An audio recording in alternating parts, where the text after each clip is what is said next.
여러분 안녕하세요. 찾아가는 새벽기도 시카고 예수사랑교회 조선영 목사입니다. 오늘도 어김없이 찾아오시는 주님의 은혜와 평강이 저와 여러분의 삶에 종일 풍성하기를 기도합니다. 찾아가는 새벽기도는 기쁨의 언덕으로 라는 연합감리교회 말씀 묵상집을 본문으로 사용하고 있습니다. 오늘 말씀은 룻기 1장 19절부터 22절까지 말씀입니다. 제가 읽어드리지요. 이에 그 두 사람이 베들레헴까지 갔더라. 베들레헴에 이를 때 온 성읍이 그들로 말미암아 떠들며 이르기를 이가 나오미냐 하는지라. 나오미가 그들에게 이르되 나를 나오미라 부르지 말고 나를 마라라 부르라. 이는 전능자가 나를 심히 괴롭게 하였음이니라. 내가 풍족하게 나갔더니 여호와께서 내게 비어 돌아오게 하셨느니라.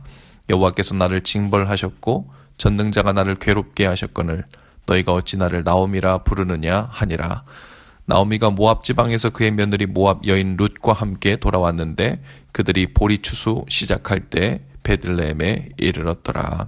아멘. 어제까지 사사기 말씀을 묵상했습니다. 그리고 오늘부터는 이어서 룻기 말씀이죠. 룻기는 사사기의 책에 바로 이어 붙어 있는 책인데요. 그리고 사사기의 마지막은 이렇게 끝을 맺습니다. 그때 이스라엘의 왕이 없으므로 사람들이 각기 자기의 소견에 옳은 대로 행하였더라. 이 말씀은 사사들 시대의 영적 상태를 요약해주는 말씀이기도 하지만 동시에 룻기가 시작하는 사회적 영적인 배경이 어떠했는가를 설명해주는 구절이기도 합니다. 당시 흉년이 들자 유다 베들레헴에 살던 엘리멜렉이라는 사람이 그의 아내 나오미와 그의 두 아들 말론과 기럨을 데리고 모압 땅으로 이주해 갑니다. 이들 또한 흉년을 대하면서 하나님께 도움을 구하거나 거취를 묻지도 않은 상태에서 모압 땅이 그저 더 살기 좋다는 소문만 듣고 자기들의 소견에 옳은 대로 행한 거죠. 하나님께서 지정해 주신 약속의 땅 가나안에 이미 살고 있었음에도 불구하고 그 땅을 너무도 쉽게 등져버린 것입니다. 공교롭게도 모압 땅으로 이주한 엘리멜렉은 아내와 두 아들을 남겨둔 채 먼저 죽습니다. 그리고 두 아들은 모압 땅에서 이방인 여인들을 아내로 맞아들이죠. 큰 며느리는 오르바였고 작은 며느리의 이름은 룻이었습니다. 이들은 지금 하나님께서 주신 약속의 땅을 마음대로 떠나 살 길을 찾은 죄 외에 또 다른 계명을 어겼습니다. 바로 이방 여인을 아내로 맞이하지 말라는 계명을 어긴 거죠.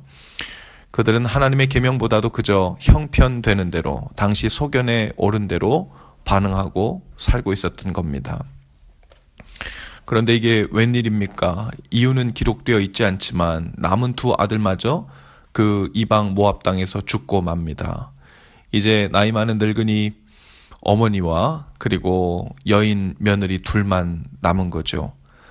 남편과 아들 둘이 모두 죽고 여자만 셋 남은 겁니다. 당시 문화 속에서 이 상황은 최악의 상황이었습니다. 남자를 통해서만 사회에 진출할 수 있고 교류가 가능했던 시대에서 남편도 잃고 두 아들도 잃은 이들의 상황은 그야말로 완전히 망해버린 상태, 갈 때까지 간 소망이 남아있지 않은 상황이었죠.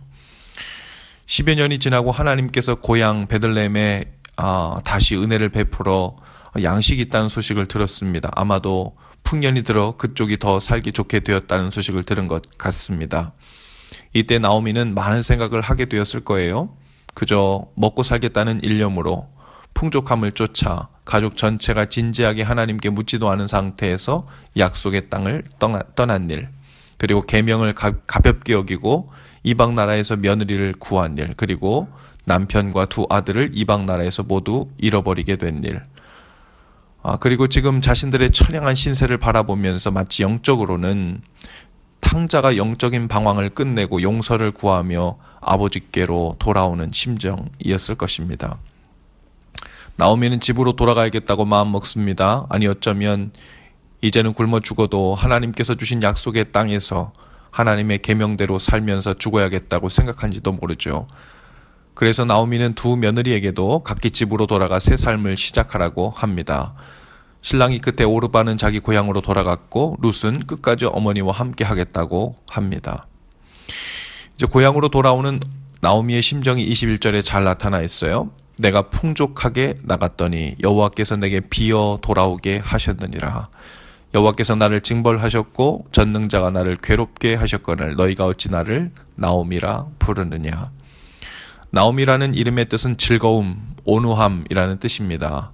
나오미가 남편과 두 아들과 함께 고향 베들레헴을 떠날 때는 풍족한 중에 떠났다고 했어요.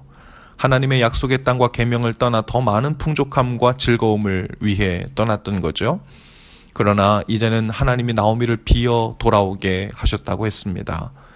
나오미는 그야말로 하나님께서 자신이 하나님을 떠나 세상적인 즐거움과 풍족함만을 쫓아나갔을 때 인생 채찍과 사람의 매로 자신을 다루어 주셨음을 느낀 것이죠.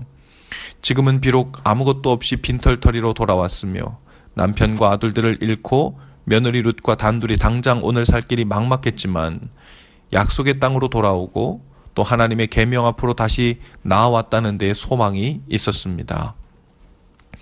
겉으로만 보면 나오미는 완전히 패가망신한 사람이었죠. 며느리와 둘이서 완전히 끝장난 인생처럼 보였습니다. 이제 아무런 소망도 남지 않은 부끄러운 과거와 현실을 대하고 있는 이들에게 하나님께서는 또한 놀라운 은혜를 베푸셨습니다. 나중에 룻은 다시 보아스와 결혼을 하게 되고 그 후손에서 예수님이 탄생하게 되죠. 예수님의 족보에 오르는 놀라운 영광의 자리를 모든 것이 끝나버린 것 같은 이들 모녀에게 허락하신 겁니다. 생각지도 못한 회복의 은혜를 주신 것이죠. 오늘 어쩌면 이 말씀을 듣고 있는 분들 중에 꼭 나오미와 같은 심정인 분들도 있을 것입니다. 혹은 룻과 같은 심정인 분들도 있을 거예요. 하나님을 떠나 즐거움과 풍족함만을 쫓아가다가 모든 것을 잃고 큰 위기에 처했으며 앞으로 삶이 막막해진 인생 끝 벼랑까지 내몰린 인생 같을 수 있습니다. 그러나 지금이라도 주님 앞으로 돌이킬 때 주님은 우리의 남은 것을 가지고도 얼마든지 엄청난 놀라운 은혜를 주실 수 있다는 것을 기억하실 수 있기를 바랍니다. 놀라운 회복의 은혜를 주실 것입니다. 국가적으로는 우리 대한민국이 형국이 꼭 나오미의 심정 같을 것 같습니다.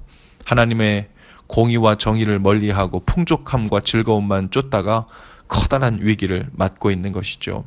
어쩌면 우리들 가정이 혹은 우리들의 관계가 그러한 위기를 맞고 있을 수 있습니다. 그러나 이제 돌아갈 때입니다. 베들레헴으로 돌아갈 때입니다. 하나님의 법 앞으로 나아가야 하고 하나님의 뜻을 구하며 나아가야 합니다. 그러면 피폐한 우리 영혼이 다시 진정한 풍족함을 얻고 진정한 삶의 즐거움을 회복할 것입니다. 오늘도 주님께로 돌이키되 온전히 돌이키는 은혜가 있기를 주님의 이름으로 축복합니다. 기도합시다. 주님, 나오미와 같이 인생의 마지막까지 내몰린 것 같은 우리의 상황을 돌아보시옵소서. 더 이상 길이 보이지 않고 손썹을 남은 반복도 없어 절망과 좌절에 빠져있는 이들을 돌아보시옵소서.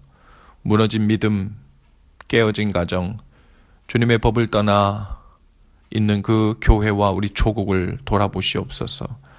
빈손이 될지언정 주님을 다시 찾고 주님 안에서의 삶을 다시 시작하게 하옵소서. 그 안에서 진정한 풍족함과 즐거움을 회복하는 은혜를 허락해 주옵소서. 예수님 이름으로 기도합니다. 아멘. 여러분, 오늘도 예수 사랑으로 화이팅입니다. 내일은 토요일입니다. 내일 아침에는 아침 6시 교회에서 모여 함께 다 같이 주님께 부르짖고 기도하는 시간이 될 수 있기를 바랍니다. 내일은 조금 늦은 시간에 찾아가는 새벽 기도로 찾아옵니다. 오늘도 화이팅입니다.